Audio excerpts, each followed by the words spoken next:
டிஎன்பிஎஸ்ஐ information உங்களை அன்புடன் வரவேற்கிறது. இப்போ பார்க்க போகிறது எஸ்ஜிடி தேர்வு சம்மந்தமான தகவல்கள் தான்.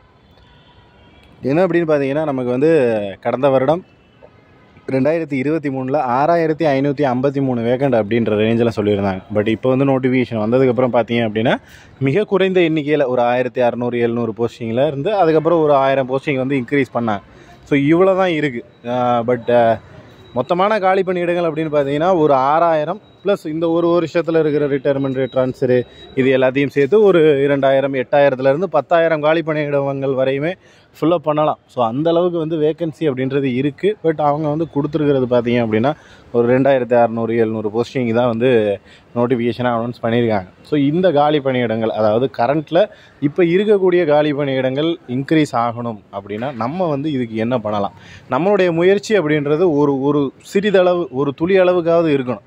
ஸோ எந்த ஒரு முயற்சியுமே இல்லாமல் வேக்கன்சி அதுவாக இன்க்ரீஸ் ஆகுமா அப்படின்னு கேட்டால் கண்டிப்பாக அது ஒரு மிகப்பெரிய ஒரு கேள்விக்குறி தான். ஏன்னா இப்போ கடந்த முறை நடந்த ஒரு பிடி பிஆர்டி தேர்வுலையும் பார்த்தீங்க அப்படின்னா வேக்கன்சி இன்க்ரீஸ் ஆகிருக்க வேண்டியது.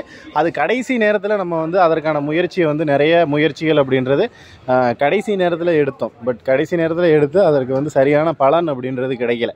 இப்போ பார்த்தீங்க அப்படின்னா ஒரு செலெக்ஷன் லிஸ்ட்டோ அதற்கான வேறு எந்த ஒரு அப்டேட் அப்படின்றதுமே அவங்க இன்னும் கொடுக்கல. ஸோ ஒரு கட் ஆஃப் மார்க் கொடுத்து ஒரு செலெக்ஷன் லிஸ்ட்டு கொடுத்து அதுக்கப்புறம் அந்த மாதிரி எந்த ஒரு ப்ராசஸ் அப்படின்றது போகலை, ரிசல்ட் வரலை.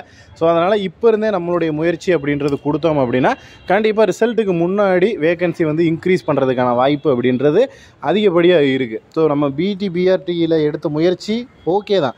பட் அது காலதாமதமாக எடுத்த முயற்சி அப்படின்னு தான் நான் சொல்லுவேன். ஏன்னா நிறைய எல்லாமே பண்ணணும், பட் எல்லாமே லேட்டாக பண்ணணும் அப்படின்றது தான். ஸோ இந்த முறை பார்த்தீங்க அப்படின்னா நீங்கள் ட்விட்டரில் போடுறதா இருந்தாலும் சரி, ஃபேஸ்புக்கு, இன்ஸ்டாகிராமு, இந்த மாதிரி எந்த ஒரு சோசியல் மீடியாலையும் ஒரு ட்ரெண்ட் பண்ணுறதா இருந்தாலும் சரி, அதாவது வேக்கன்சி இன்க்ரீஸ் அப்படின்றது.